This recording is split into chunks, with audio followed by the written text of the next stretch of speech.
Hey, I spoke with a victim advocate recently who shared this really powerful quote with me. She said, domestic violence seeks to normalize itself.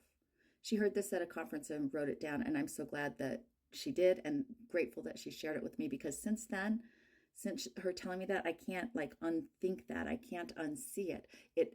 Domestic violence seeks to normalize itself. So this idea that two things. One, it's only this thought, it's only domestic violence if it's happening to someone else. When a victim hears of a situation where another person is being abused, they're so quick to identify it. In cases of psychological violence, sexual coercion, financial control, these are very subtle forms of abuse that can be really, really hard to spot.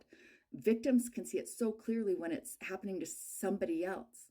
And number two, the thought that it's only domestic violence if it hits a threshold that is above my current threshold, yet the threshold is constantly changing. So here's an example. A victim may say today, yeah, but he punched the wall. He never actually hit me. So it's not domestic violence. But then a year from now, he hits her.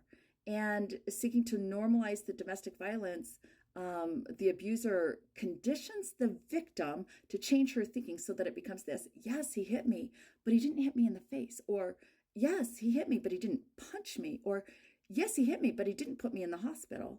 So it's not domestic violence. So if you can relate to either of these 2 points, please know that you are not in a safe situation.